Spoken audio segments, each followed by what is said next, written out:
Hi, everybody. I'm Frank Stanisci, and this is Candid Frank Live, where you'll find us airing our views here on the Spanglish World Network on Zingo TV, channel 250. Please remember to download the Zingo TV app at the respective app stores for iOS and Android devices. While you download, make sure you rate, leave a comment. Both apps are absolutely free. Zingo TV is available on Google Chromecast, Amazon Fire TV sticks, Roku sticks, and also on all smart TVs 2016 forward. And don't forget to subscribe to Candid Frank Stanisci 1030 on YouTube.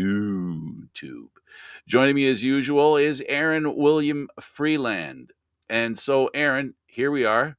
Hockey season is over. Nothing to talk about in hockey season. So I guess what are we moving on to next? The Blue Jays? We're gonna have to at this point because we haven't really managed to start the Argos season yet. That doesn't start until the 18th, and unfortunately, I'm not actually going to be at that game because I'm going to be in Montreal for the F1. Yes, the F1, and you'll be reporting on that. You'll be telling us what happens there and what the smell of rocket fuel smells like. Exactly. Now, hopefully, they'll have a little bit better weekend in June than they did today. F1 has actually canceled the Italian Grand Prix at Imola due to excessive rain. There have been several hundreds of people displaced from their homes, and the AlphaTauri Toro Rosso team has been having some issues as well. Yeah, that's not good news. No, never. Just when it's getting a foothold in North America through Miami Beach, Florida, USA. Well, there's also the Grand Prix of Texas, and there's also the Grand Prix in Vegas. So there's three races in America this year. Those are new. Those are Yes, new. those are the two new. Well, the Miami one is brand new, and the one in Vegas is brand new. They've done the course in Texas before, at the course of the Americas. Three races I think seems excessive, but I can understand them trying to tap the giant market that is the United States when it comes to this sort of thing. Well, Americans do like road sport, True. right? They like road sports. They're big, in Daytona and drag racing, and they love their cars. Americans love their cars. Canadians do too, for that matter. Yeah, we have obviously slightly more limited when it comes to venues. Speaking of, I won't be around for our dedicated viewers next Friday because I'll be in Shannonville, where I'll be looking after race cars on pit lane. And I've called a couple of races in Shannonville It's a for nice track. Rogers back 30 years ago. 30? Oh, almost 40. 35 years ago, around the time I was doing lacrosse. By the way, lacrosse season's over as well. Yeah, unfortunately, The Rock didn't manage to get a win against Buffalo this past weekend. They lost on Friday, 17-5, and on Saturday, 18-7. So that closes out their best of three series. So on to next year. The last Canadian team that's currently in the playoffs anywhere at this point is the Calgary Roughnecks. How disappointing was it for The Rock to not at least win a game? Was it a surprise, Aaron, in your mind? In all honesty, no. This team, the Rock team, has unfortunately shown massive defensive flaws throughout the course of the season. Um, it seems to be compounded when two of their stars don't seem to get along or are the same person. Because Dan Dawson is never on the floor when Tom Schreiber is, and Tom Schreiber is never on the floor when Dan Dawson is. So it kind of makes you wonder what exactly is going on there. But unless we're in the locker room, we're never actually going to know. And I doubt these players are going to come out with any sort of statement to that effect. So us fans will be left to It'll leak speculate out. as to what's going on It'll leak out. eventually. There'll be people who may know what's going on.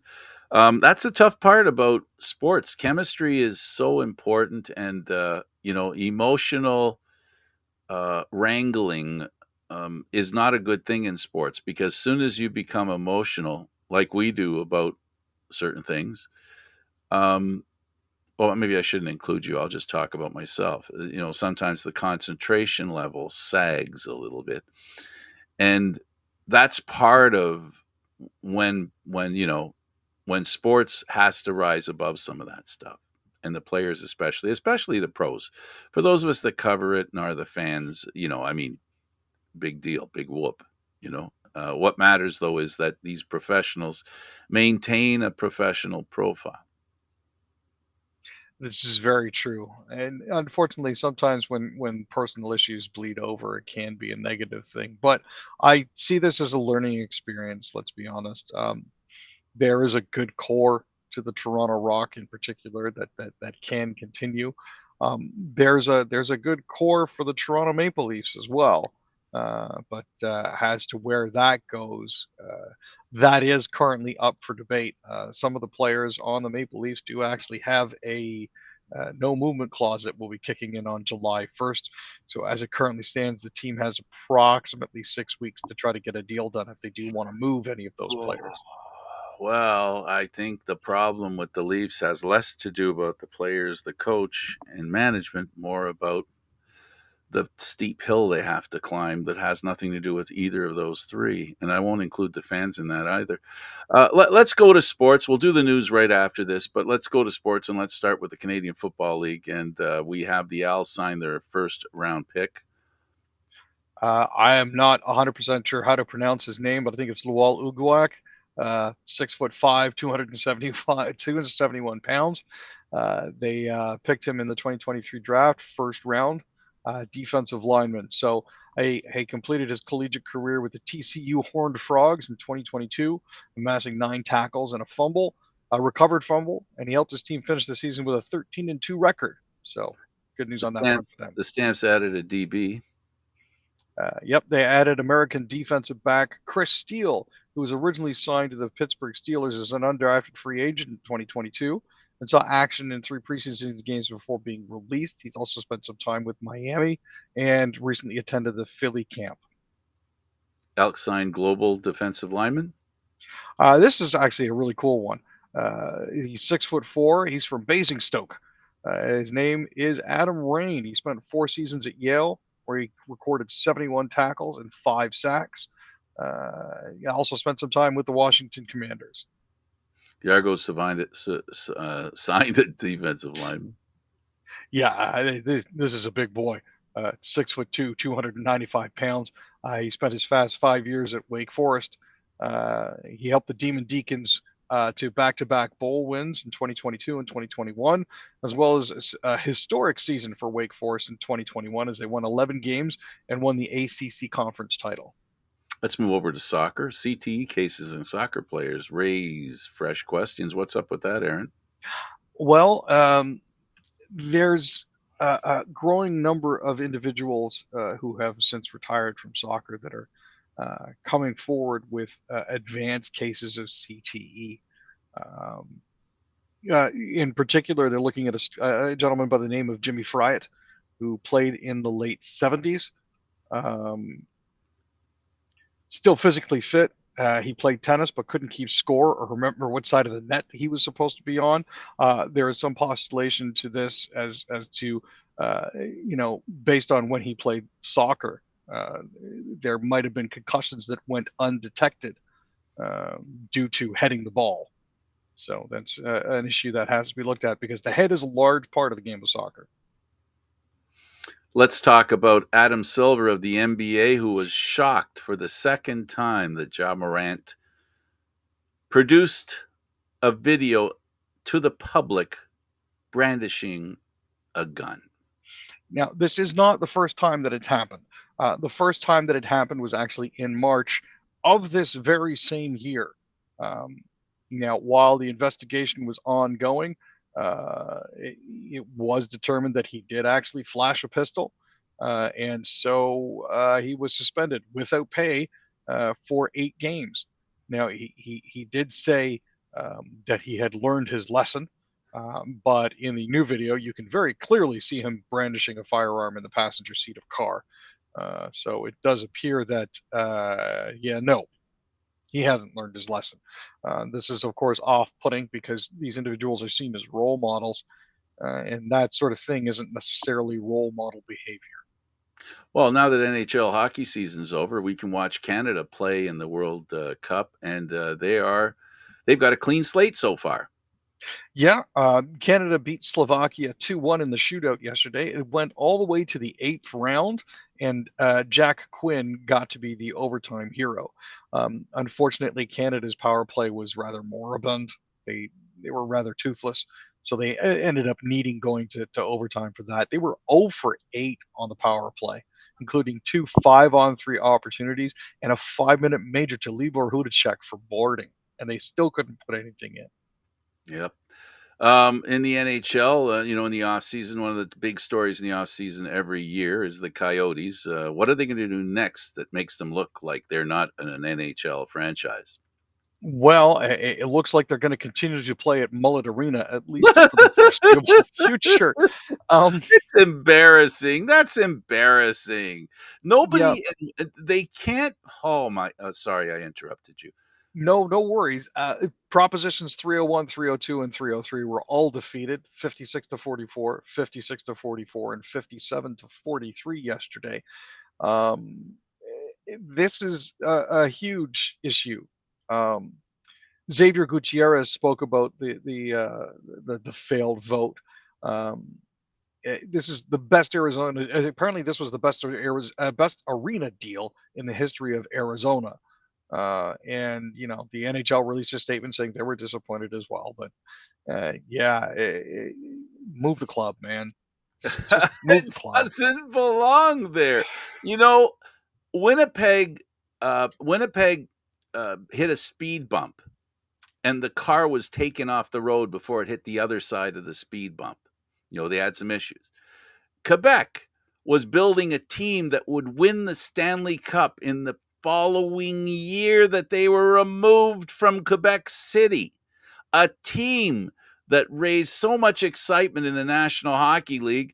Admittedly, they couldn't be around because Montreal just couldn't put up with them being in the NHL because they were going to win a cup and Montreal wasn't. And it's the class franchise that Montreal is. They kind of greased the departure of the Quebec franchise. They didn't want them there. There were business reasons. You had two different breweries. You had, if no one remembers, Molson owned the Montreal Canadiens, and oh shoot, now I forgot the name. Oh my goodness, Carling O'Keefe, Carlings owned the Quebec Nordiques, and just like when the Molson family gave Ballard $10 million so he wouldn't have to sell the team because Molson, I don't know. Why wouldn't they want Ballard to sell why wouldn't they want Ballard to sell? Why wouldn't they want Ballard to sell the team? Um, oh, yeah, he was inept. He There's was that. he guaranteed that the Leafs could not contend for a Stanley Cup. And because they gave him the $10 million, he was willing to go to the Western Conference. I know people talk about, well, it was a better chance at the time for them to win. No, it was not. As long as Ballard owned the team, they weren't going to win diddly squat. But at That was least if they were in the weaker West, they could compete ish. Yeah, but we saw how they competed, right? Yeah.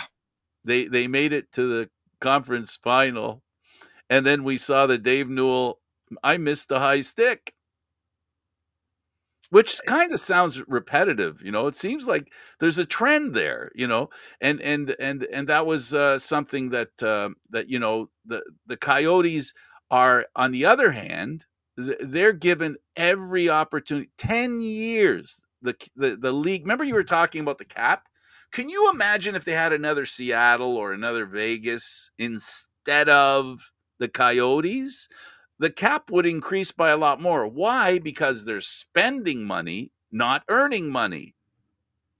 Spending money, not earning money. And that money that they could make could go into the cap, and the players and the other owners would benefit. But Bettman's got the league convinced that we got to make this go, because if we make this go, there's going to be a lot of money in our future. So it's that old saying, what is that about the in the bush? Ah, Not the yes. bush. A bird in the hand is worth two in the bush. Yeah. Right. Well, the only thing Bush about the National Hockey League is their officiating and their choice of franchises to support. Let's talk about the Senators, who there is, it sounds like there might be somebody who's sniffing, and he knows what he's sniffing, and they're smelling. Yep. As it currently stands, actually, the businessman who went into it with Snoop Dogg, Nico Sparks, actually been talking with First Nations groups in the Ottawa Valley and Ottawa City area, and has been offering them I believe it's 10% stake in the team. Ooh. So this is huge for First Nations group, and it Why don't they includes add a stake. casino to the deal? They should Well, have. hey, Hey, you know what I'm saying? you Like, know what? it If it is, ends they up can being in put a Le Breton, casino there. you've got a spot for a casino, you've got a spot for hotels, other off ice venues that could be affiliated with the First Nations groups in the area. But yeah, the deal is rumored to contain stakes in things like technology, entertainment, real estate, and other off ice ventures. So Price of cigarettes, price of alcohol, all the one you get all your devices. I'll call them devices. You get all your devices in one place. Well, you know what? We're not worried about ethics or moral standards when it comes to the National Hockey League. I could see them making a deal like that, having a casino next door. But they you might know not what? like it. Honestly, wouldn't necessarily be a bad thing. Nah, probably not. Okay. Well, you know what? So now that the season's over and the Leafs have had their post-season conversations, there's a lot of talk and a lot of, I'm going to say, insinuation in the bubble that is the Maple Leaf bubble, right? That you and I are in, that we exist and live within it. I suppose everybody lives within it. Um, but there's discussions about who should they trade, who should allow the no trade to disappear, who should allow the no movement clause to disappear. Where do you stand on this Leaf team? We talked about it before. I'll repeat how I feel with minor changes, but how do you feel about the stuff we're hearing? First, Dubas, in or out in your mind? In your mind, Um, should he be in or out? as far as I'm concerned, and people are going to hate me for this, I think he should be in. He's Agreed. done a lot to put all of the right pieces in place for this team. Once those pieces are put in place, it's not on him to make the team win. It's on the players. But here's the problem: the spin that's put on his little speech, his post seasonal speech. I think it sounds to me like the Maple Leaf organization, within the organization, there was talk, if rumors are true, that he was, by the end of the week, he would have had the job, they would have signed him, everything would have been well. But apparently, that speech that he had may have caused the Maple Leafs to rethink it. So I ask, what would have been that would cause them? Why would they rethink it because of the speech? What I'm coming up with, Aaron, the Maple Leafs being very politically correct, do not want to hire this guy now. They're thinking about not hiring him because he's said how awful an experience it was this year being the general manager of the Maple Leafs, not just for him, but also his family. And now the Maple Leafs are in the position where if they hire this guy and they know he's had a tough time and he needs some time away, I don't know. Am I being harebrained? No, I mean, I can certainly see that, but you look at the amount of online hate and vitriol that this guy has directed at him on a daily basis. People went after his grandmother's Twitter account. Oh my God. In the comments section on his Instagram on pictures of his spouse and kid, and it's just like, what are you a-holes doing? Like, what? This does not make you a fan. This makes you certifiable. Like, you can't. Absolutely. No, and there's a reason Absolutely. why You're right. he's not happy. And you know what, Aaron? I'm going to add this too. We can be critical of somebody. We can talk about in their line of, their occupation, in line with their occupation, we can question their ability to do their job. I've questioned his ability, and I hope I've never come across as being personal. There is a line that we shouldn't cross. And if Maple Leaf fans, and I'm speaking to all the Maple Leaf fans, and please pass this word along for me, you morons, The ones that do that kind of stuff that Aaron's referring to. You're the reason why the Stanley Cup does not come to Toronto, because who wants to work for an organization where you literally, whether you like his decisions or not, no one can question how much he loved being the general manager of the Maple Leafs and how much he loved his players. Admittedly, what I will say on a personal level taken aside, he liked his players too much. He didn't have enough of a business relationship with them. But this BS of going after a guy's wife and his kid and his grandmother? Come on, Yeah, man. Come on. What's it's the a bad matter look with all you around. people? It's a And the bad look people all who around. and the people who hear that stuff, we should all be posting on their whatever it is, their Twitter or Twitter or I don't know, whatever it's called, that stupid thing they do. We should all be putting it on there going, "You're a dimwit. Shut up, you dimwit. Leave those people alone." We can agree that the guy screwed up here and there, but as a GM, not as a human being, and not because his grandmother gave him some advice. I don't think that's the reasoning here. And leave the goddamn guy's children alone, you dimwits. I think that pretty much says it all right there, Frank. Yeah, sorry, Aaron. I'm really No, mad about that. Really upsets me when I see, grandmothers and children being brought into this debate. No, unacceptable. no, Unacceptable. I 100% understand that. I get it completely. And I'm sorry I soaked up the last couple of minutes. That's all good, Frank. Yeah, so leave the guy alone. And he's not going to end up being the general manager of the Maple Leafs because of you. And all the learning that he did is going to be wasted and taken advantage of, as I've told you before, Aaron, elsewhere. There you have it, folks. Odds Well, are Calgary or Pittsburgh. oh, Calgary would be nice. Oh, Calgary will pay through the nose to get him because there's nothing they would like better than to. Anyway, he's Aaron William Freeland. Thanks, Aaron, for doing this. Hey, thanks, Frank. I'm Candid Frank Stanisci. We don't take things personal here. We're a very calm, thoughtful show, you dumbasses. Thank you for watching Candid Frank Live, Aaron, Mondays, Wednesdays, and Fridays at 6 p.m. Eastern Standard Time. This show can also be heard on the Spanglish World Radio Network. For Candid Frank Live, other news, entertainment, and sports programming we offer, please check out SpanglishWorld.ca. Spanglish World. Watch it, hear it, read it, download it, and live it. And don't forget to subscribe to Candid Frank Stanisci on YouTube. Ciao for now.